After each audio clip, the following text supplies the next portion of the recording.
오늘 지수가 좀 올랐고 업종을 좀 보니까 오늘 오른 업종은 남은 4개월 동안 주도주가 되진 않을 것 같다라고 저는 개인적으로 생각을 하고요. 예. 금리가 좀 빠지고 환율이 좀 빠지고 해서 내수주가 오른 거는 저는 순환매 일종으로 좀 생각을 하는 편이고, 그 얘기는 이제 주도주를 안 샀는데도 오늘 강했던 종목들은 전 10월 중순 이후에 다시 장이 오를 수 있다고 보거든요. 9월 중순에 빠졌다가 그때는 그런 애들이 주도주가 될 거기 때문에 조정받을 때는 오늘 오른 거 말고 주도주 중에 오늘 오른 거 요렇게 하는 게 어떨까라는 제가 오늘 뭐랄까 총평을 내고 싶습니다. 그렇네요. 여러 가지 변수도 많고 뭐 미국도 눈치봐야 되고 이러면 안 됩니다. 이러면은 이거 괜히 이제 선입견이 생겨가지고 안 되더라고요. 그래서 화요일 날 결심한 거는 그냥 뭐 혁신이 좀 강하니까 그냥 되는 종목 하자. 이게 제일 마음 편한 것 같습니다. 그래서 시장 조금 이상하다 그러면 그때 도망치면 되죠.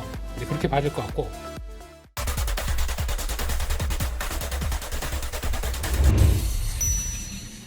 이제 시장에 대한 얘기를 좀 해볼 텐데 일단 두 분의 시장 총평부터 한번 들어보겠습니다. 위원님부터 들려주실까요? 네. 오늘 지수가 좀 올랐고 업종을 좀 보니까 오늘 오른 업종은 남은 4개월 동안 주도주가 되진 않을 것 같다라고 저는 개인적으로 생각을 하고요. 예. 내수주가 오르고 금리가 좀 빠지고 환율이 좀 빠지고 해서 내수주가 오른 거는 저는 순환매 일종으로 좀 생각을 하는 편이고, 근데 주도주 중에 오늘 올랐던 것도 있습니다. 뭐 하이닉스라든지 조선 중에서도 뭐 기자재라든지 예. 조선 업종 뭐 이런 것들은, 그 얘기는 이제 주도주를 안 샀는데도 오늘 강했던 종목들은 다음에 전 10월 중순 이후에 다시 장이 오를 수 있다고 보거든요. 9월 중순에 빠졌다가 그때는 그런 애들이 주도주가 될 거기 때문에 조정받을 때는 오늘 오른 거 말고 네. 업종 중에서는 주도주 중에 오늘 오른 거 요렇게 하는 게 어떨까라는 제가 오늘 뭐랄까 총평을 내고 싶습니다. 그렇네요. 근데 상당히 콤팩트하게 네. 핵심을 말씀해 주셨는데 그냥 잠깐만 이거 여쭤볼게요. 네. 근거를 좀 살짝 좀 들려줄 수 있을까요? 저는 그러니까 기본적으로 FOMC에서 금리가 내려간다라고 주장을 하고요. 오늘 리포트를 하나 내긴 했지만 기본적으로 FOMC에서 금리를 내리는 이유를 예를 들어 아까 문홍철 의원이나 이런 분들은 아주 전문적인 펀더멘탈 갖고 하는데, 저는 그걸 그냥 정치적이거나 약간 파월의 좀 약함을 갖고 네. 계속 얘기를 했었거든요. 그러니까 결국은 금리를 여러 번 내리고 QT를 중단할 때까지만 물가가 오르지 않으면 그냥 사람들은 이건 좋아서 내리는 거라고 생각할 가능성이 되게 높아요. 근데 8월 1일부터 9월 17일까지 벌어지는 일은 장기물이 안 빠지고 금리가 안 빠졌죠. 단기물은 빠지고, 그리고 주식 중에 바이오, 중소형 이런 게 올랐단 말이에요, 미국에서. 그 얘기는 주식하는 사람들은 금리 인하를 먼저 베팅했고요. 단기채를 하는 사람도 먼저 베팅했는데 장기채를 사는 사람만 아직도 장기 금리 인하를 반영 안 했어요. 왜냐하면 뭐 관세다, 감세다 난리거든요. 근데 결국 8월 1일 잭슨홀, 9월 17일 FOMC까지 벌어지는 상황을 보면은 이게 결국 8월 1일 고용부터 있었던 이 금리 인하 베팅이거든요. 그리고 이벤트가 끝나는 순간 그때부터는 나오는 데이터들을 경기가 나쁘다는 쪽으로 해석할 가능성이 되게 높아요. 미국의 투자자들을 보시면 주식은 약간 오버웨이시 돼 있고 채권, 특히나 장기채가 언더웨이시 돼 있으니까 지금까지 저는 사실 뭐 영국 금리 오르고 이런 거 다 별거 아니라고 봐요. 이거는 그냥 채권 많이 판 사람들이 말을 만드는 거라고 봅니다. 저는 그렇게 보기 때문에 어느 순간 채권이 싸네? 그리고 지금까지 있었던 이벤트가 끝났네 하면은 저는 주식 팔고 채권으로 가는 흐름이 나온다고 보거든요. 그게 FOMC 때부터 3분기 실적 발표 때까지 미국 기준으로는 그럴 거라고 저는 생각을 해서 그 기간에 올해 계속 잘 나갔던 주도주, 그리고 화요일 날 김일주 대표께서 갖고 왔던 우리나라 R&D 예산 갖고 오신 거, 거기서 많이 되는 거, 이런 걸로 해야지만 10월, 11월, 물론 50억으로 유지된다는 가정하에서 그 대주주가 저는 그럴 거라고 보기 때문에 그렇게 말씀드렸어요. 오늘 올랐던 것들은 그거에 약간 결이 맞는 종목이 많아 보이진 않더라고요. 업종에서 하나 이렇게만 돼 있기 때문에 저는 그렇게 얘기 드렸습니다. 예. 아주 콤팩트하게 말씀을 해주셨고요. 자, 그렇다면 방법이 있습니다. 예, 의견 말씀해 주시죠. 위원님을 일주일에 한 2번씩 모시면 됩니다. 그때마다 이거 주도주입니까? 확인하고 아닙니다. 탈락. 이거 주도주입니까? 이러면서 또 대표님 해주시면 되죠. 저는 이제 맨날 주도주 아닌 것도 많이 하다 보니까 그래도 수익을 내시니까. 그러니까. 보셨어요? 아니 손절도 많이 해요. 예, 손절과 수익을 다 합쳐가지고 울면서 집에 가느냐 아니면 그냥 집에 가느냐. 오늘은 어떠셨습니까? 뭐 계좌 공개하라는 얘기는 그거 아니잖아요. 예, 그런 거 빨리 아니고. 공개해 주시면 안 될까요? 왜 이러세요? 철칙이 있습니다. 절대 그런 거 안 하고요. 예. 보면 뭐예요? 뭐 그냥 저 숫자마다 똑같이 다 이렇게 좀 왔다 갔다 빨간색, 파란색 이렇게 돼 있는 건데요. 뭐 예. 아니 아까 위원님이 네. 오른 업종 오늘 오른 업종은 이제 연말까지 주도주가 되진 않을 것 같다 하셨으니까 네. 항상 정리해 오시는 그 자료 있잖아요. 네. 오늘 뭐 올랐는지 좀 한번 보여주시죠. 아 여기서 이제 그 건널 거 건너고 이렇게 딱 해야겠네요. 그렇죠. 그러면 이제 보니까 드론은 아닌 것 같아요. 예. 강섭종 쪽에 드론은 빼는 것 같고. 아, 예. 네. 일단은 오늘 그래도 미국 증시에는 지금 알파벳하고 이 애플이 구했죠. 나머지는 뭐 볼 게 없습니다. 단독전법. 네. 네. 그 두 회사가 이게 딱 멱살 긋고 쫙 끌어오다 보니까 나스닥만 강했고요. 근데 그걸 가지고 미국 증시가 좋으니까 뭘 이제 뭘 해보자라는 느낌은 아직은 안 듭니다. 안 든 쪽이고 거기다가 코스피는 그래도 오늘도 그 의문에 쌓인 코스피. 네. 우리 왜 올라요? 한 3일째 이러고 있어요. 화요일, 수요일, 목요일 왜 올라요라고 하게 되면 뭐 말은 할 수가 있습니다. 뭐 무슨 뭐 외국인들이 주식 샀다가 뭐 선물 샀다가 뭐 이렇게 하다 보니까 말은 할 수가 있는데 잘 버텨요. 그러다 보니까 이걸 가지고 뭐 여러 가지 변수도 많고 뭐 미국도 눈치 봐야 되고 이러면 안 됩니다. 이러면은 그게 괜히 이제 선입견이 생겨가지고 안 되더라고요. 그래서 화요일 날 결심한 거는 그냥 한국 증시 좀 강하니까 그냥 되는 종목 하자. 이게 제일 마음 편한 것 같습니다. 그래서 시장 조금 이상하다 그러면 그때 도망치면 되죠. 근데 그렇게 봐야 될 것 같고 상대적으로 코스닥의 탄력이 조금 더 좋습니다. 그게 이제 뭐 금리 나가니까 그러니까 우리 위원님 말씀하셨듯이 어떤 종목 장세에 대한 약간 모습들이 이렇게 막 붙어가면서 보는데, 근데 그렇다고 해서 또 요즘 바이오가 거의 뭐 또 난리죠. 바이오가 다 바이 이러고 있는데 바이오가 아니라 셀비오 이렇게 나오는 종목이 하나가 생겼습니다. 오늘 시간으로 보니까 셀비온이라는 종목이 하나 있는데요. 네. 또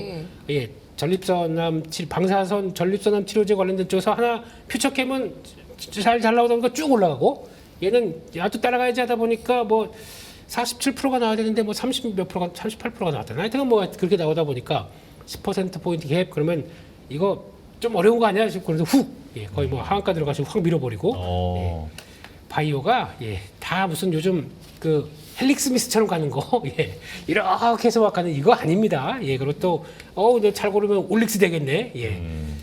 그거는 운도 좀 있어야 되고요. 그만큼 좀 내가 이렇게 좀 보다 보니까 이건 되겠네라고 하는 그래도 뭔가의 인어 액션, 교감이 좀 있어야 됩니다. 그거 없이는 참 바이오 하기가 어렵거든요. 그리고 아니다 싶으면 또 귀신같이 나와야 되고 그게 참 어렵다 보니까 그래서 코스닥 강합니다. 요즘 강하다 보니까 그렇게 말씀드렸고 금리는 상대적으로 살짝 다시 밀리고 그래도 뭐 금리 얘기 아까 일부에서 너무 많이 하셨기 때문에 머리 아프시죠? 이거 몰라요. 모르겠습니다. 이 트레이더가 이런 거 알면 좋겠지만 그냥 그런가 보다 하고 넘어가겠습니다. 내려가는 방향이다라고 하셨습니다. 네. 그래서 하락. 네. 이게 중요하죠. 그죠? 네. 하락. 그렇게 봐야 될 것 같고요.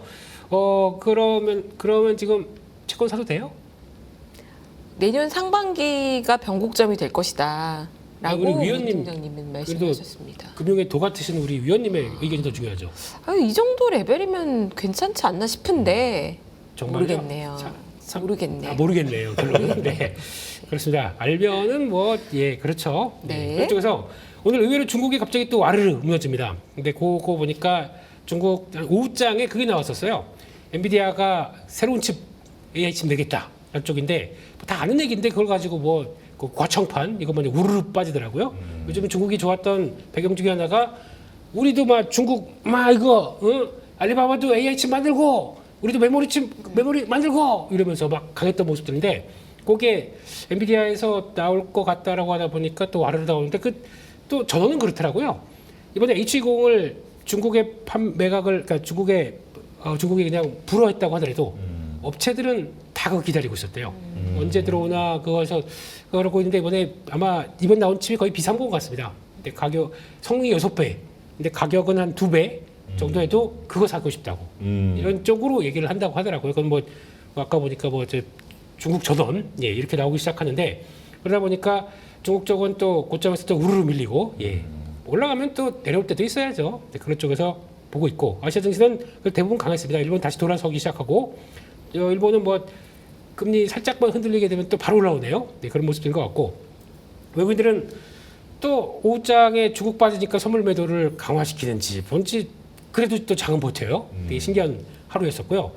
한 4,000개 매도가 4,000개, 5,000개 가까이 되게 되면 시장이 좀 흔들리는데, 그래서 종가상으로 3,200까지 훅 들어가는 거 보니까, 네, 모르겠어요. 요즘은요. 예, 지수는 그냥 견눈질만 하자 그렇게 봐야 될 것 같고, 강세업종은 오늘 이제는 조선도 모자라서 조선 기자재까지 갑니다. 아까 기자재는 그래도 예외라고 하셨어요.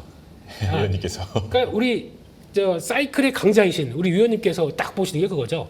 조선 사이클 들어왔는데 그럼 기자재도 가야 되는 거 아니냐. 다음 시간 갭이 있을 뿐 실적 들어오게 되면 되는 거 아니냐라는 쪽인데, 그쪽에서 가장 강했던 섹터입니다. 피팅 밸브까지 가장 강했던 것 같고, 예, 그리고 뭐 유통 이런 거 별로 안 좋아하실 것 같아요. 위원님께서는 요거는 이제 약간 빼고, 호텔 쪽도 그냥 뭐 이제 이번에 국경절 끝나면 뭐 그냥 네. 뭐 이렇게 보시는 것 같고, 예, 바이오 쪽은 함재가 요즘에 난리인데 이제는 예, 고구려 백제 신라젠, 네, 신라젠까지 오늘 또 쫙 올라가더라고요. 그 예전에 2010년 중반대 기억이 이게 스물스물 나긴 하는데 올라갔다가 이제 이거 뭘 보여주겠까요? 임상의 그게 정확히 소식이 뭐였죠? 이게 헬릭스 임상의 환자를 등록했다 뭐 그런 내용이었던 것 같은데.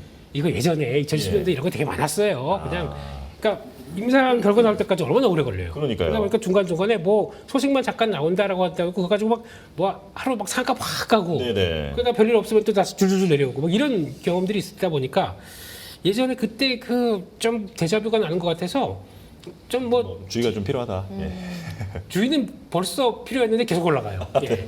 제 주의를 들었으면은 저 욕하셨을 겁니다. 그러니까 예, 그냥 이럴 때는 강하네 그러면 들어갔다가 이렇게 분봉 보고 세면 그냥 오늘 정도로 딱 치고 나오시고, 그게 그렇게 해야 바이오가 살 수가 네네. 아무튼 예, 난해합니다. 지금 주가 올라가는 거. 내가 좀 어느 정도 성과 보여주는 업체 말고, 그러니까 물론 그 성과가 나올 수 있는 업체들도 있어요. 지금 보니까 뭐 헬릭스 비슷한 이제 중국하고 계속 뭐 컨택하면서 이제 조만간 성과 나올 때 된다 뭐 이런 얘기 나오는데, 자, 이거 믿다가 뭐 이런 것들이 많아가지고 그냥 모르겠습니다. 그냥 패스하겠습니다. 네, 바이오주는 알아서 잘, 네, 그게 제일 좋은 것 같다라고 봐야 될 것 같고, 원자력 쪽도 좀 강하고, 어제 또 요즘 SMR이 미국에서 열일하고 있죠. 그러다 보니까 거기 분위기가 나쁘지 않다고 봐야 될 것 같고, 거기는 연결되다 보니까 건설 쪽 요즘에 진짜 한 번에 그 원자력 얘기 드리면서 외국계에서는 삼성물산 선호한다 얘기를 한번 잠깐 말씀드렸었는데, 요즘은 이제 슥 나도 원자력 아이가 그러면서 이렇게 싹 올라오고 있는 게 조금 차이인 것 같고요. 예전에 현대건설과 다르게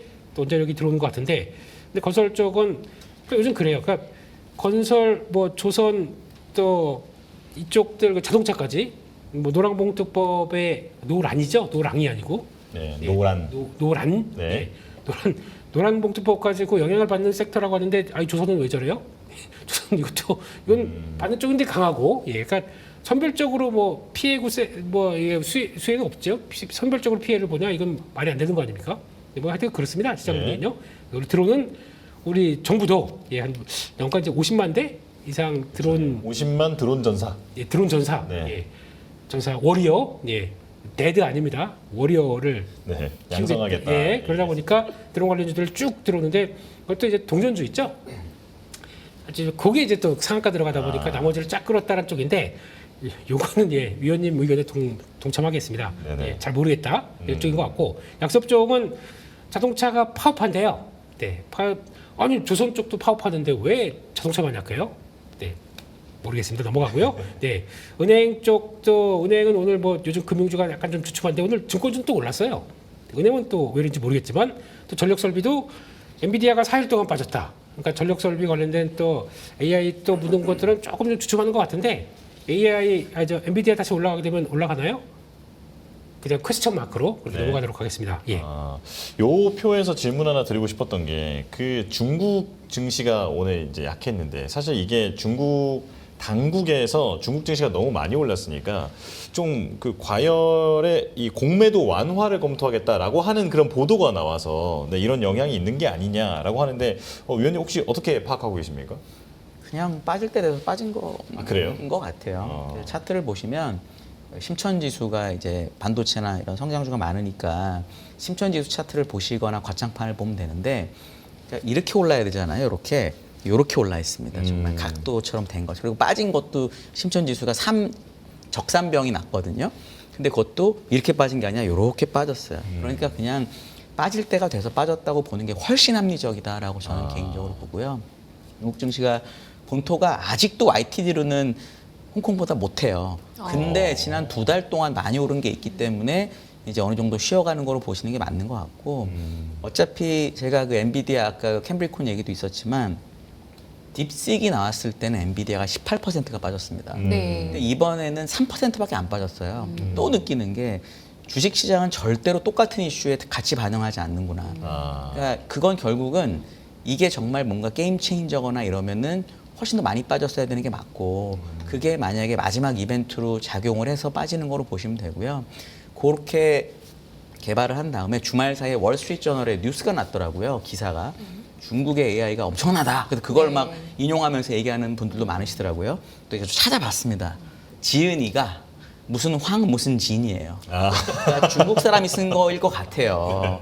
그러니까 이게 모든 게 약간 어쩔 수 없이 손은 안으로 굽거든요. 그러니까 그 말이 틀렸다는 게 아니라 네. 월스트리트 저널이라고 하는 거는 뭐 너무 유명한 신문사니까 무조건 맞다 이렇게 보면 절대 안 된다는 거죠. 네네네. 우리나라 분들이 특히 약한 게 뭐 파이낸셜 타임스, 월스트리트 저널 이런 나오면 막 CNN 나오면 무조건 맞는 줄 알아요. 맞아요. 그렇지 않다.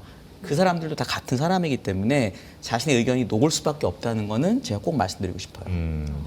왠지 그런 의견이 그 중국 전승절에 이제 맞물려서 이제 함께 좀 힘을 실어주려고 나왔던 좀 그런 의견이 아닐까. 밖에서도 좀 뭔가 힘을 네네네. 실어주려고 한 것 같다. 좀 그런 생각도 좀 드네요. 그러면 여전히 지금 AI가 제일 중요한 그 트렌드 뭐라고 해야 되죠? 주도 섹터라고 봤을 때 지금 과거보다 지금 중국의 영향은 더 적어지고 있다라고 보시는 건가요? 아니면 이제 중국은 더 본격적으로 진출할 거기 때문에 과창판이나 중국의 기업들을 더 열심히 봐야 된다는 주장에 대해서 어떻게 보십니까? 그러니까 중국이랑 미국이 별도로 가니까 당연히 뭐 중국도 열심히 하겠죠. 왜냐하면 그 사람들이 얼마나 똑똑한데요. 열심히 할 그렇죠. 건데 네.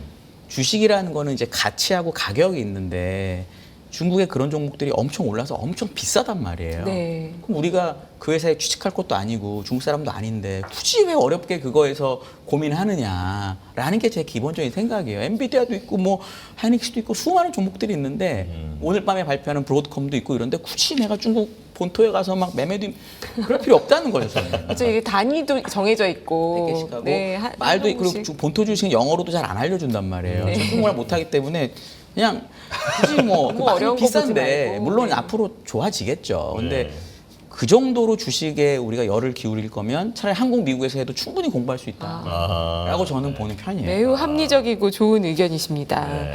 그러면 바로 이 질문을 드리죠. 알파벳이 어젯밤에 9%대 상승을 했습니다. 목표 주가 상향도 여러 증권사에서 나왔는데 이거 어떻게 보십니까? 그거 제가 적어왔는데 네. 알파벳은 상대적으로 밸류에이션이 제일 싼 종목이었어요. 그러니까 어제도 애플도 많이 오르고 알파벳도 많이 올랐는데 그러니까 기본적으로 밸류에이션을 눌렀던 몇 가지 요인이 있었겠죠. 이번 소송 이슈도 있고 여러 개가 있는데 사람들이 보기에는 이 소송 이슈가 되게 크다고 느끼고 산 거죠. 또는 숏한 사람이 많아서 산 거고. 그러니까 저는 그러니까 옛날에 야후가 망하던 과정 또는 뭐 이럴 때랑 좀 다르다고 느끼는 게 지금은 미국의 빅테크들이 너무나 많은 돈을 벌고 있고 너무나 큰 돈을 벌고 있어서 우리가 이제 일반 제조업 얘기할 때 리플레이스먼트 코스트라고 그래가지고 그 회사를 다시 만드는데 돈이 얼마나 드는지를 고민한단 말이에요. 근데 옛날 IT 기업들은 사람하고 컴퓨터만 있으면 되니까 리플레이스먼트 코스트가 낮았어요. 그러니까 야후가 구글한테 먹힌 건데 이제는 아마존 같은 회사를 새로 하나 만든다. 아마존 직원이 100몇십만 명이에요. 와. 월마트 다음으로 제일 많습니다. 그다음에 이제 뭐 알파벳을 만든다. 유튜브부터 서버부터 만만한 일이 아니거든요. 그러니까 걔네들은 뭔가 필요한 게 있으면 그냥 사서 메꾸면 돼요. 정 필요하면 뭐 퍼플렉시티를 10배 주고 사든지 이러면 되는 거거든요. 저는 그런 차원에서 그동안에 쌌기 때문에 오른 거로 보는 게 훨씬 합리적이고 이런 종목들은 뭐 웬만해서는 대세 하락장으로 가지는 않지 않을까라고. 물론 장 빠지면 무조건 빠져요. 예를 들어 엔비디아도 22년에 50% 이상 빠졌었거든요. 저는 그렇게 이걸 이해하는 게 좀 더 낫다라고 보는 편입니다. 네. 자, 이제 원자력도 질문 한번 드리겠습니다. 대표님, 그 아까 전에 강세 업종의 원자력도 함께 이제 꼽아 주셨는데 네. 이게 지금 미국이 앞으로 5년 동안 대략 뭐 우리 돈으로 보면 한 100조 원 정도 되는 규모의 그런 이제 원전 사업을 한다. 네. 여기에 우리도 좀 얻어먹을 게 있지 않을까 이런 기대감이 여기에 이제 많이 반영이 돼 있는 건데 좀 냉철하게 말씀을 해주시죠. 우리가 실제로 여기에서 좀 수익을 얻을 수 있는 건지. 수익 보고 있는데요. 그래요? 주가가 올라서. 그거 말고요. 그거 말고요. 네. 예. 실적으로 이어질 수 있느냐. 국내 기업들이 어떤 역할을. 네. 근데 보니까 또 아까 오다 보니까 또 뉴스가 나왔던 것 중에서 이제 또 한수원에서 또 직접적으로 저 초안 작성해서 이제 뭐 그 조인트 벤처 만들 거에 대한 웨스팅하우스랑. 그거에 대한 이제 초안 만들고 이렇게 왔다 갔다 하는 얘기는 많이 진척이 좀 되고 있다는 얘기 아니겠습니까? 그럼 그게 제가 보기엔 그게 제일 중요할 것 같아요. 네. 그렇게 돼서 관계에 대한 정립을 어느 정도 해놔야 더 이상 이제 뭐 그거 가지고 수주하면은 내가 얼마를 가져가네, 내가 그거 얼마를 또 하네 이게 더 중요할 거 아닙니까? 근데 그럴 때 문서와 아니면 조인트 벤처 딱 해놓고 그걸 가지고 통해서 뭔가 사업을 진행한다 그러면 가장 깔끔할 거 아닙니까? 근데 중요한 거는 핵심은 그거예요. 그러니까 미국에 보니까 지난번에도 트럼프 대통령이 뭐 300기를 짓는 데나 뭐 그러면서 이번에 SMR 수주한 게 뭐 6기가와트 뭐 그냥 한 방에 그냥 확 뭐 한 데나 뭐 여러 가지 얘기가 다 나온다고 하더라도 오늘 아침에는 또 우리 기업 중에 작은 회사가 루마니아 또 진출 얘기가 나오더라고요. 네, 그러다 보니까 그 회사 물론 아침이 고가였습니다. 네. 원래 중소형주는 그거 나와서 막 20%막 뜬다 그러면은 일단 좀 봐야 돼요. 네. 한 13분은 보라고 말씀을 드렸지 않습니까? 네. 그때부터 벌써 이렇게 쭉 밀리고 있는데, 그러니까 올라오면 일단은 팔고 보자라는 심리가 강하기 때문에 이제 그런 것도 나오고, 근데 그런 진출과 관련된 쪽에 그러면 앞으로 그 교두보 역할을 할 수 있겠다라는 쪽에서 뭐 여러 가지 좋은 얘기는 맞긴 하지만. 주식은 또 그렇지가 않지 않습니까? 네. 그렇기 때문에 그런 것도 보게 되면 아마 얘기들은 뭐 긍정적으로 계속 나올 것 같고요. 그리고 가장 핵심은 그겁니다.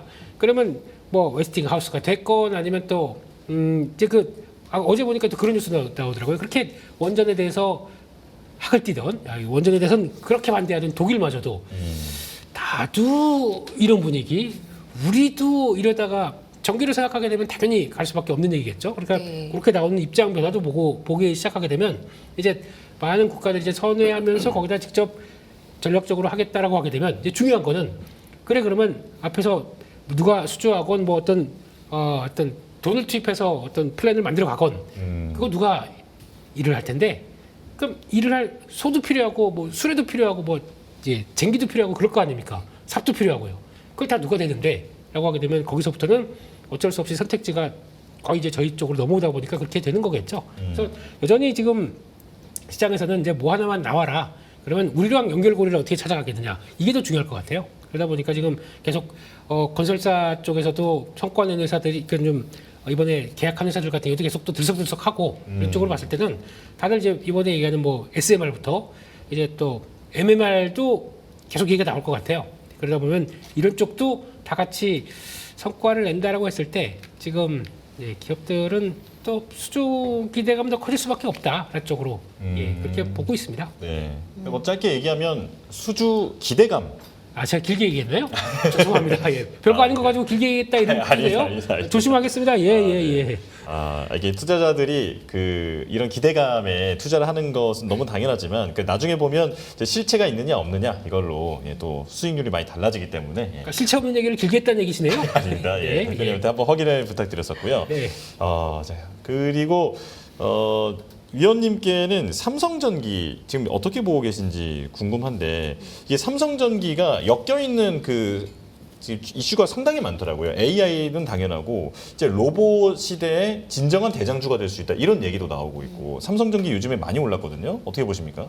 제가 뭐 개별 종목에 대해서 얘기하는 건 제가 좀 그렇지만 그냥 이런 얘기를 드리고 싶어요. 삼성전기 제 차트를 봤고요. 그래서 또 뭘 보고 왔냐면 무라타라는 회사가 하나 있습니다. 일본에. 얘도 이제 MLCC 전 세계 1위고 같이 움직였었는데 무라타 주가는 이렇게 최근에 오르진 않았어요. 근데 이거를 좀 길게 놓고 옛날 고점 대비를 해서 그려보면 비슷해졌어요. 그러니까 사실은 그동안 삼성전기가 안 올랐기 때문에 무라타를 그냥 캐치업했다고 생각하면 아주 심플하다라고 보시면 되고 말씀 주신 것처럼 AI 관련된 그 MLCC가 뭐 옛날에는 스마트폰에만 쓰던 게 막 여러 군데 들어간다고 하면 컨덴서니까 막 이런 얘기 나오잖아요.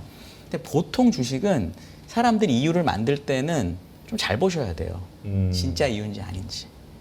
네. 그래서 저는 저는 우리나라 IT를 워낙 좋게 보는 사람이고 저는 한국은 IT 없으면 끝난다고 생각하기 때문에 뭐 장기적으로 나쁠 수가 없는 회사지만 단기적으로 그런 식으로 막 리포트 나오고 막 뭐 이럴 때는 다시 한번 보시는 게 맞을 것 같아요. 네. 무라타 주가도 꼭 같이 보시고 얘는 항상 같이 갔었어요. 아. 요번에 좀 한두 달 좀 다르게 움직이더라고요. 네.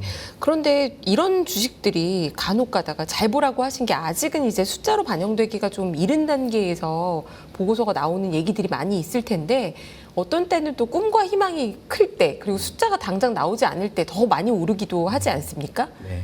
이 종목은 그러기는 좀 어려울까요? 만약에 그러려면 이건 IT 종목이니까 네. 아직 이게 신고가 가려면 좀 남았더니 20만 원 이상이 돼야 신고가더라고요. 네. 실적 나오고 신고가 돌파할 때 다시 사면 되죠, 뭐 그러면. 예, 이건 매분기 실적 확인할 수 있는데 뭐 수주 산업도 아니고 네. 그래도 전혀 무리가 없죠. 원전하고는 원전에 10년에 한 번 예를 들어 2010년에 UA 받고 이번에 체코 받은 거잖아요. 네. 어쨌든 이게 되게 긴 업인데 수주 산업도 제일 길거든요. 얘는 MLCC 조그만 부품이에요. 네. 매일 막 이만큼씩 만들 거예요. 아. 완전 다른 거죠. 그러니까 이런 거는 대표님 의견도 물론 들어봐야 되겠지만 그런 식으로 해도 되는 업종에 더 가깝다. 이건 택이기 때문에 저는 그런 생각을 하고 있어요. 대표님, 이 증권사들이 지금 목표가를 막 경쟁적으로 올리는데 하나증권 같은 경우에는 24만 원까지 제가 봤거든요. 네, 삼성전기 어떻게 전망하십니까? 제 평생에 24만 원? 그런 얘기입니까? 죄송합니다. 너무 직접적인 증권사 얘기하고 나오니까 조금 그렇잖아요. 네. 모르겠습니다. 전 위원님 의견에 전적으로 동의합니다. 네. 저희가 보통 보면은 주가 쭉 오르다 보면 이제 그 오르면서 뭐해? 야, 한번 써봐. 이런 거 좀 있지 않을까요? 네. 그러면서 그때 또 한 일주일 저도에 많이 나오더라고요. 삼성전기 관련된 네. 리포트가. 네. 근데 나오는 내용들은 다 일색입니다. 네. 이럴 때 조심. 네. 근데 주가도 말 많을 때가 그럴 때 뭐 장밋빛 그림 막 그러고 너도 여기다 덧칠하고 나도 여기다 덧칠하고 그럴 때가 덧칠이 파란색으로 덧칠이 되더라고요. 그래서 저는 이런 때 쫓아가는 거 반대입니다. 반대고 네. 장기적인 저항 때 거의 다 아마 슈팅은 나올 수가 있어요. 슈팅 나오는데 여기서 들어오게 되면 가다가 차익 볼 때는 쭉 위침 달고 빠지는 모습이 나올 것이다라고 보는데 첫 번째 뭐 그렇다고 갖고 계신데 제가 뭐 이런 얘기 들어서 너무 죄송합니다. 그냥 증시 그 주가의 속성이 좀 그래요. 이게 막 올라갈 때 좋은 얘기 막 갖다 붙이게 되면 왠지 저희 같은 사람은 불안해요. 네, 그리고 또 딱 보게 되면 지금 저항 때 들어와 있어요. 네, 그러다 보니까 거기서 이제 또 잘못해서 와 진짜 여기서 17만 원에서 24만 원이면 자 앞으로 한 30% 더 먹고 이거 계산하실까봐 좀 그렇게 말씀드리는 거고 중요한 건 이번에 아까 무라타 얘기를 잘 해주셨는데 무라타는 이번에 증설합니다. 증설하다 보니까 그거에 따른 효과를 누리겠다라고 하는데 지금 막상 전기차는 그만큼 아직 어떻게 될지 몰라요. 네, 이번 달 8월 달 현대차, 기아, 혼다까지 전기차 폭증했습니다. 그 판매량이 네. 다 아시는 것처럼 보조금 일몰되다 보니까 그때 나오는 그 몰아치기죠. 그게 나온 거 빼고는 9월 달부터는 아직 어떻게 될지 몰라요. 그래서 오늘 보니까 GM도 소형 EV 계획 철회했어요. 개발하는 거. 네, 그러면 일단 아직은 전기차 쪽에 대해서는 좀 일단 좀 워워하자 이런 분위기죠. 그런 쪽에서 MLCC가 그동안 가장 요 조그만 부분이 가장 많이 들어가는 게 전기차 쪽이거든요. 그거 가지고 일단 앞으로 어떻게 될지 모르는데 삼성전기가 이만큼 왔다? 무라타도 이제 증설하는데 지금 고민이 많겠죠 지금요. 그런 쪽으로 보게 되면 이게 아마 대체되는 게 그러면 그거 말고 이제 폴더블이나 뭐 이제 이쪽으로 가기 시작하게 되면 거기서 나올 수 있는 스마트폰용 쪽으로도 뭔가가 되지 않게 될까라고 하는 쪽들인데 아니, 로봇 얘기도 많이 나오던데. 로봇도 나오죠. 로봇 네. 지금 안 나오는 게 뭐가 있습니까? 또 데이터 센터에 들어가는 뭐 서버 이런 쪽들도 다 들어가고 뭐 이런 쪽으로 나오는데 네. 정확하게 보게 되면은 지금 MLCC 쪽이 삼성전기에 차지하는 비율이 절반이 조금 안 됩니다. 그 나머지의 또 40% 가까이가 카메라 모듈이고요. 20%가 반도체 기판이에요.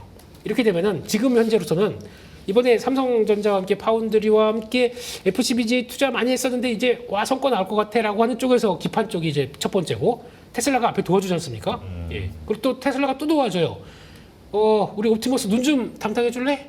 카메라 모듈 있지 않습니까? 네. 이런 쪽으로 나오다 보니까 기대가 조금 더 붙은 측면들이 높고요. 네, 이거를 막상 그러면 근데 또 앞으로 몇 년 걸려서 그 금액이라고 하게 되면 연간으로 잡히는 건 그렇게 또 크지가 않을 수가 있기 때문에 일단 지금은 기대감이 조금 더 반영된 것도 있다고 생각이 들어서 그냥 이렇게 막 분위기 좋을 때 따라가면은 항상 나중에 후회하더라고요. 네. 그러면 흐름 살려서 바로 이 질문 드리겠습니다. 아까 전에 자동차 판매량 말씀하셨잖아요. 야, 사람이 좀 쉬는 것도 좀 해주시고 그러셔야지. 설명 쭉 듣고 위원님 해설 한번 부탁드리겠습니다. 네, 8월에 미국 자동차 시장 판매와 인센티브라는 지금 제목으로 자료를 가지고 오셨는데요. 한번 보여주시죠.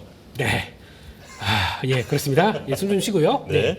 그래서 8월 자동차 쪽들이 분위기가 나쁘진 않았다라고 봐야 될 것 같고, 그중에서 미국 시장 쪽도 괜찮았다라고 봐야 될 것 같고, 관세 올렸는데, 근데 정확하게 관세가 지금 10%, 15%에서 25%예요, 지금 저희가? 우리나라는 15%죠. 그러면 10% 기본 관세랑 15% 합쳐서 25% 아니에요, 지금요? 우리나라는 자동차는 15%로 알고 있어요. 15%예요? 네네. 예. 또 어떤 데는 또 그렇게 얘기 안 하더라고요. 그래서 그거 얼마인데? 그러면 헛갈리고 있는 이런 시점들. 네, 이런 쪽에서 지금 보니까 아까 들어올 때 또 일본은 또 추가로 낮추려고 이번에 또 협상 거의 또 이 마무리가 되고 있다는 쪽이 있다 보니까 네. 혹시나 그 결과 나오게 되면 또 저희 흔들릴 수 있어요. 그래서 참 이래저래 힘들고 거기다가 파업하고 있고 나가서 또 해외 공장 짓는 것도 노조에 허락받으라고 하고 있고 네 거기까지 예, 그러다 보니까 매우 외환 이런 쪽으로 좀 바라보고 있고 그런 쪽에서 그래도 성과 이 정도 된다 그러면 잘했다고 봐야 되겠죠. 그리고 네. 거기다가 그때도 말씀드렸지만 미국 자동차는 지금 다 같이 관세를 막고 있는데 거기서 지금 누가 잘하나 미국 점유율이 누가 늘어나나 이거 가지고 보는데 한때 보니까 현대차는 일단 관세 맞고도 가격을 유지를 했대요. 다른 때 바로 올렸는데 그러다 보니까 거기서 가격 메리트가 살려서 그나마 좀 선방한 측면도 있다라는 쪽이고 그런 게 이제 효과가 나중에 어떻게 나올 것이냐 뭐 고객 브랜드 충성도 뭐 이런 현다이 굿 그러면 넥스트카 넥스트 마이카 현다이 이렇게 가는 네. 이해를 하시네요 이 용어를. 네 그렇습니다. 감사합니다. 네.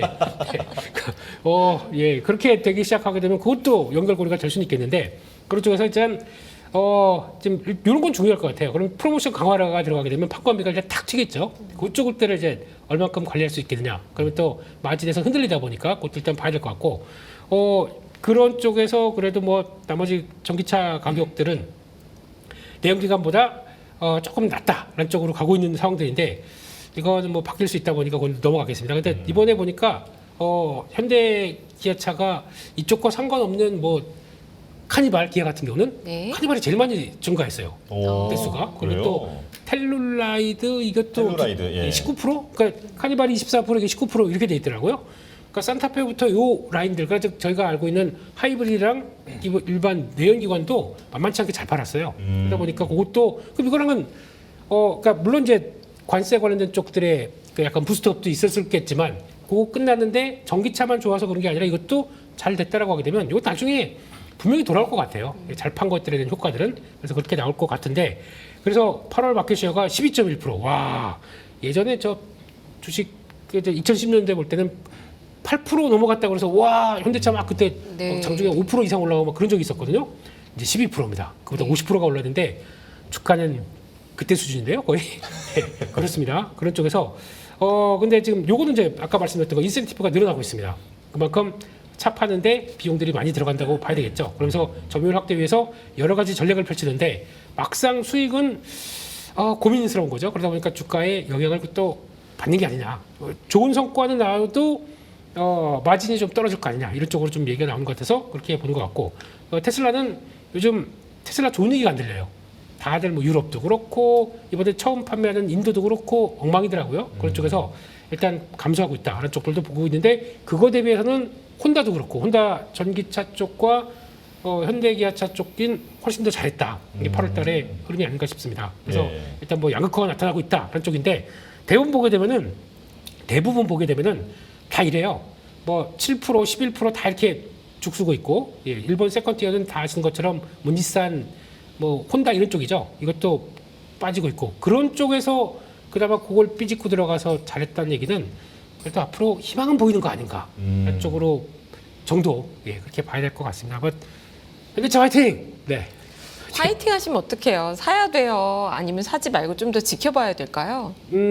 지금 말씀하신 게 어쨌거나 다른 회사들보다는 현대차가 매우 잘하고 있다. 시장 점유율을 높이고 있고 탑라인도 좋은데 네. 문제는 이 판매하면서 돈을 써서 이게 비용이 좀 올라갈 수 있다, 마진 그렇죠. 압박의 우려가 있다 이렇게 말씀해 주셨는데 네. 제일 헷갈리는 국면인 것 같아요. 결론을 어떻게 내리느냐? 네, 예. 이거 어떻게 봐야 됩니까? 알아서 네. 제일 중요한 거는 시간도 그러니까 그러면 판매 데이터가 나오고 다른 업체들과 계속 경쟁을 좀 격차를 벌려가면서 좀 잘하고 있다는 걸 볼 때까지 시간이 좀 필요할 거 아닙니까? 그럼 시간을 뭘로 보냐면은 저 같으면은 우선주로 배당 수익으로 좀 이제 그걸 격차를 통해서 벌릴 것 같습니다. 그러면 우선주 쪽에서 가장 빵빵한 배당 수익을 본 쪽이 있겠죠. 그걸 가지고 버티는 게 더 좋지 않을까 그렇게 생각하고 있습니다. 네. 아까 전에 그 관세율 25%냐 15%냐 네. 이런 얘기를 이제 시청자께서도 서로 이제 이 얘기를 많이 나누시는데 그러니까 협상은 우리도 15% 받기는 했는데 지금 사인이 안 된 거잖아요. 네. 이게 지금 우리 지금 자동차 수출에 대해서는 상당히 큰 변수로 작용할 것 같은데 어떻게 전망하고 계십니까? 제가 이거 뭐 자동차까지 전망할 힘은 없지만 네. 이걸 제가 해봤어요. 미국의 품목별로 수입을 쭉 찾아보니까 자동차는 일반 제품 중에서 거의 유일하게 단독으로도 큰 개를 이런 거죠. 자본재, 산업재, 음식료 이렇게 하는데 자동차는 내구재에 들어있지 않고 따로 나와 있을 정도로 수입이 원래 많은 거예요. 네. 근데 사람들이 생각하기에 관세가 생겼으니까 1분기에 수입을 많이 하고 2분기 안 했을 것 같잖아요.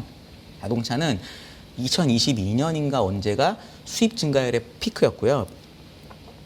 지금까지 계속 떨어지고 있습니다. 무슨 얘기냐면 그러니까 우리나라의 미국향 수출이 줄었다는 뉴스랑 현대차가 잘했다는 뉴스가 같이 나오잖아요. 네. 네. 구조적으로 현대나 기아차나 한국 회사들은 원래부터 미국에 계속 공장을 증설하고 있었던 거예요. 네. 그러니까 우리나라가 잘하는지 못하는지의 뉴스를 수출 금액으로나 수출로 보시지 말아라. 그 얘기를 제가 제일 먼저 드리고 싶고, 두 번째는 이제는 명백히 어쨌든 관세나 이런 것 때문에 미국에 투자를 많이 해야 되잖아요. 이거는 뭐 거의 예정된 미래처럼 됐기 때문에 그렇죠. 현대 입장에서는 더더욱 미국에다가 공장을 짓고 하는 게 뭐랄까 필수 비슷하게 된 거죠. 그렇죠. 그럼 예를 들어 뭐 보스턴 다이나믹스를 상장하든 이런 것도 그냥 미국 해도 되고, 그러니까 그런 그림으로 가는 거기 때문에 아까 우리 김민수 대표가 얘기하신 것처럼 현대차는 우리한테 해주셔야 되는 건 그렇게 잘 팔면 배당 많이 해주셔야 돼요.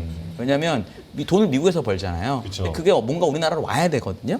그리고 웬만한 미국에 공장 지으시면은 한국 직원 파견도 좀 많이 보내주시고 뭐 이런 식으로 해야 된다. 그 얘기를 제가 드리고 싶었어요. 네. 가서 외로움을 느껴라. 그래도 취직을 조금이라도 한 명이라도 더 해라. 뭐 이런 거죠. 그렇죠. 예. 이제 좀 그 흥미로운 주제가 좀 많아서 이것도 바로 지금 다음 주제로 넘어가겠습니다. 네. 그 대표님께서 가져오신 자료 중에 네. 챗 GPT나 퍼플렉시티 등의 LLM들이 답변 과정에서 가장 많이 참고한 사이트라고 해서 이제 순위표를 가지고 오셨는데, 네. 그러니까 여기서 우리가 어떤 인사이트를 얻을 수 있어서 지금 이걸 가져오신 건지 궁금하거든요. 그냥 흥미로워서요.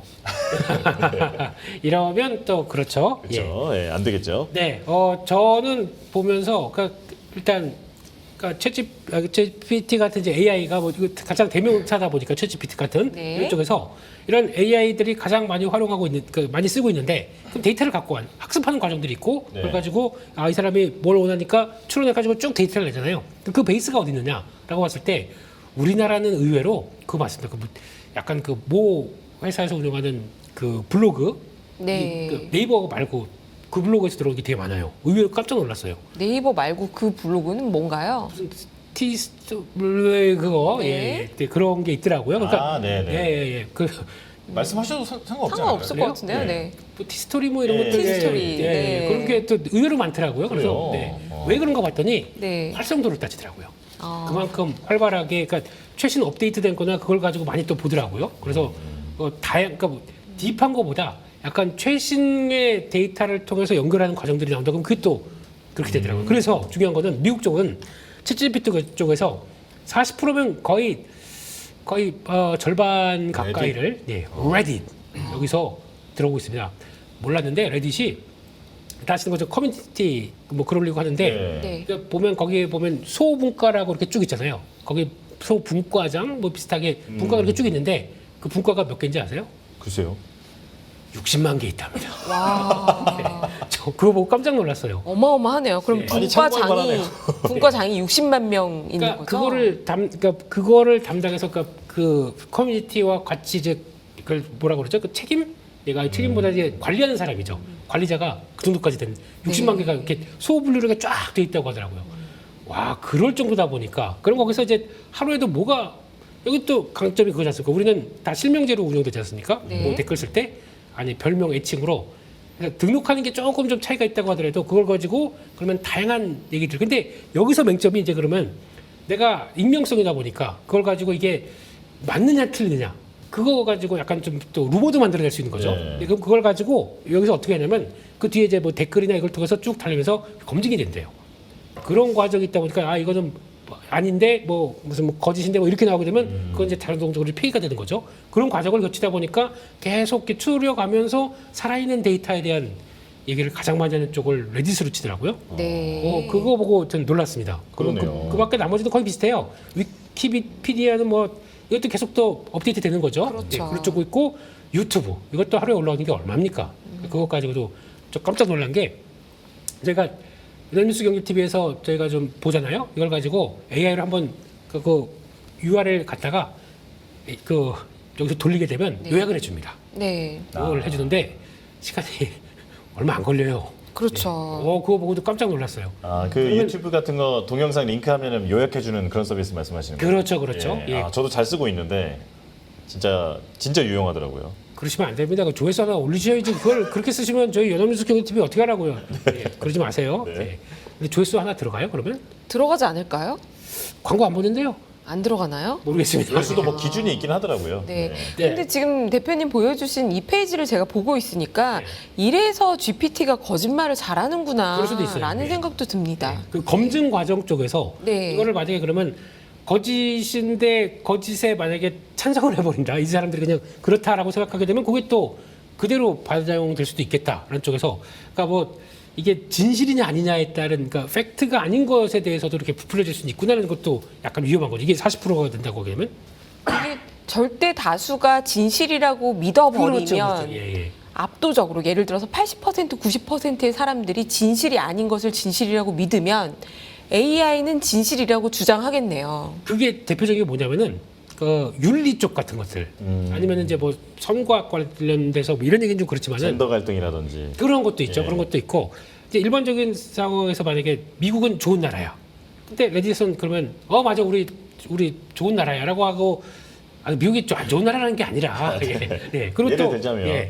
러시아는 이거 전쟁 일으키고 뭐 안 좋은 나라야라고 만약에 그런 쪽으로 나간다고 하면 그게 이제 거의 진실화돼서 그게 AI가 학습돼서 이렇게 나온다라고 하게 되면 그거는 또 그런 이제 선악의 그 흑백의 문제 이런 것들은 또 나올 수밖에 없지 않습니까? 그건 이제 앞으로 이제 AI가 그거 관련된 쪽의 데이터를 저희가 어떻게 접근해야 되느냐 그건 이제 중요할 것 같아요. 그래서 그거는 이제 이렇게 인문학 시간입니까 지금? 네. 그러니까요. 혹시 한 의원님도 이런 부분에 대해서 의견이 있으신가요? AI의 거짓말과 이런 레딧 같은 걸 참고하는 거에 대해서 어떻게 보십니까?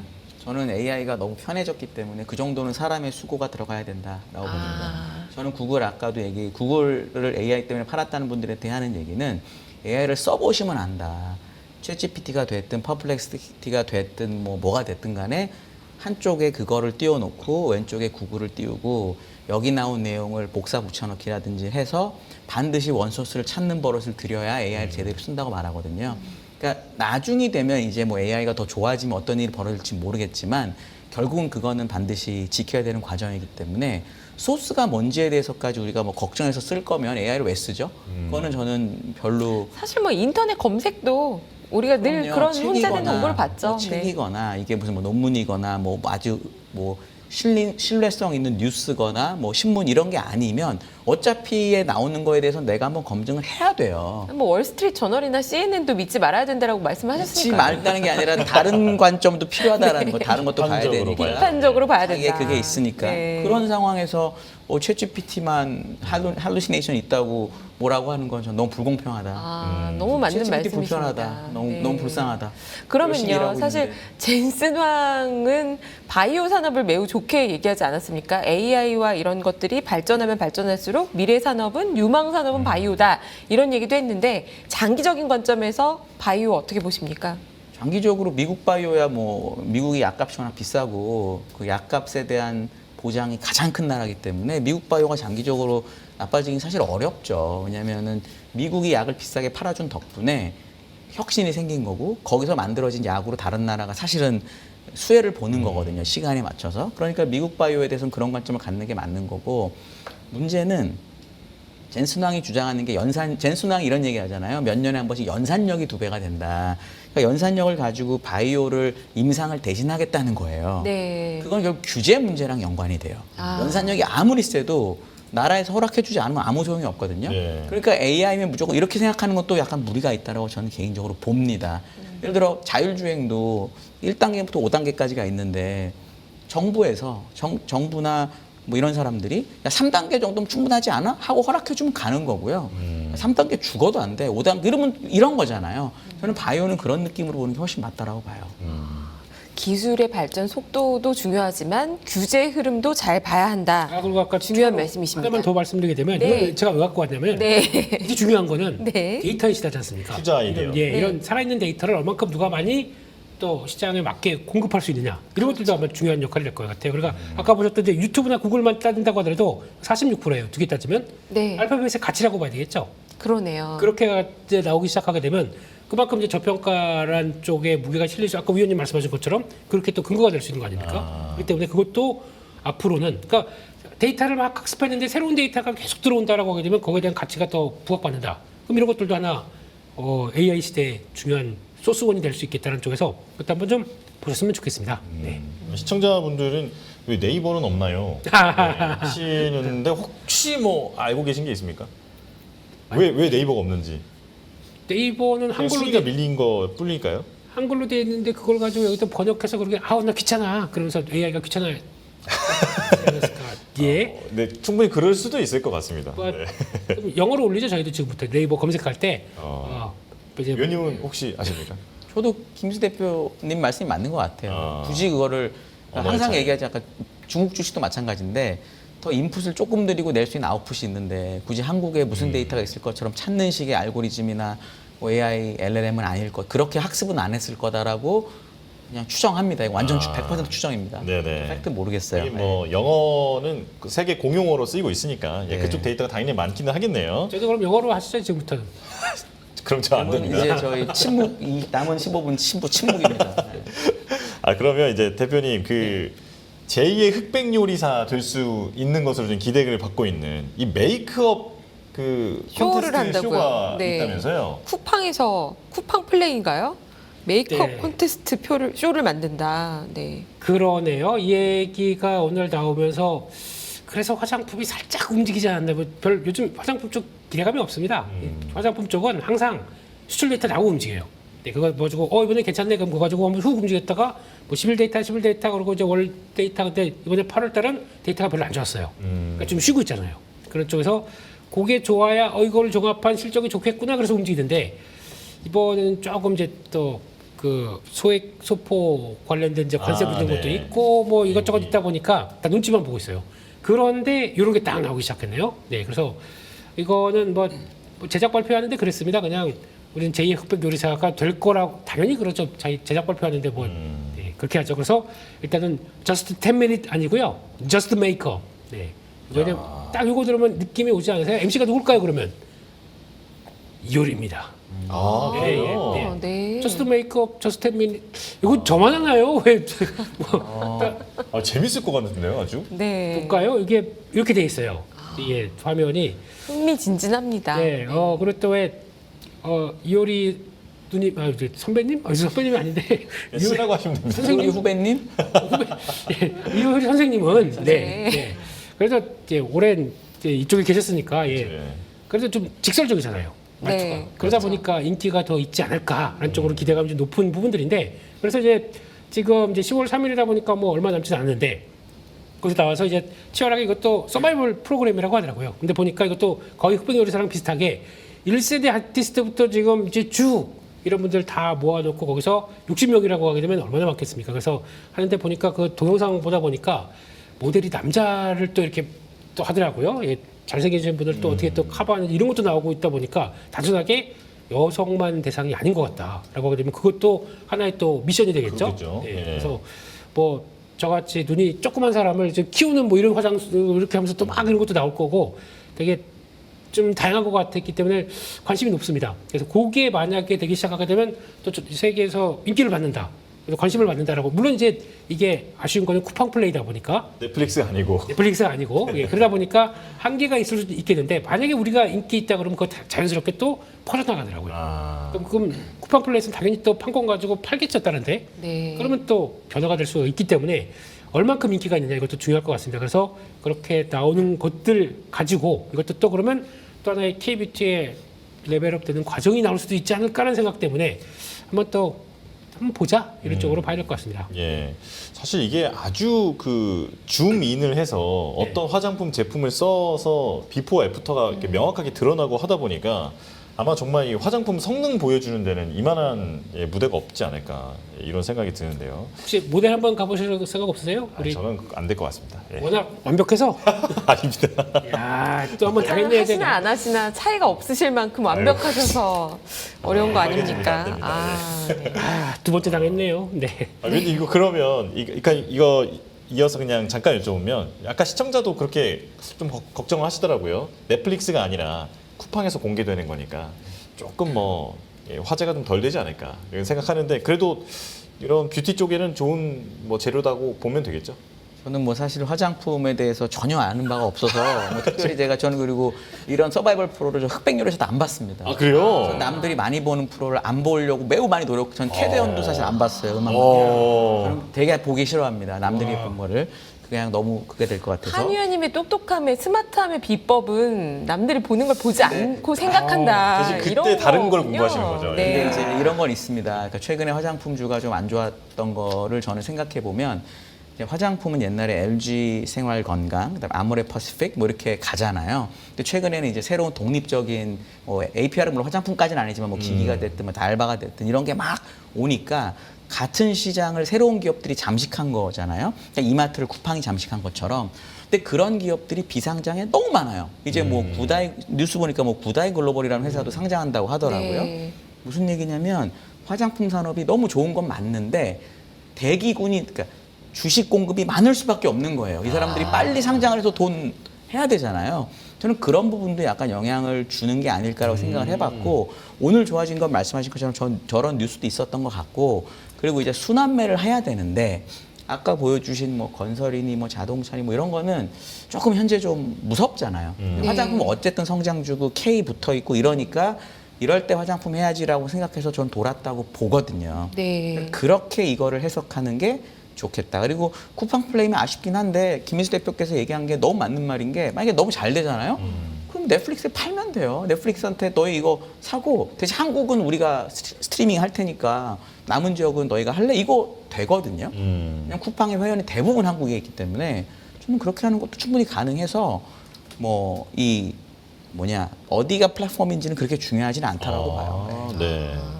그러면 시간이 많지 않은데 이 대표님께 요거 한번 좀 여쭤보고 싶어요. 요즘에 네. 외국인들의 한국 관광이 계속 늘어나고 있다는 뉴스를 계속 보게 되는데요. 네. 문체부에서 K관광 혁신 전담팀을 출범했다. 요게 미치는 영향, 의미를 어떻게 보십니까? 요것도 자료 준비하셨죠? 안 했을 줄 알고요. 예, 알겠습니다. 예. 네.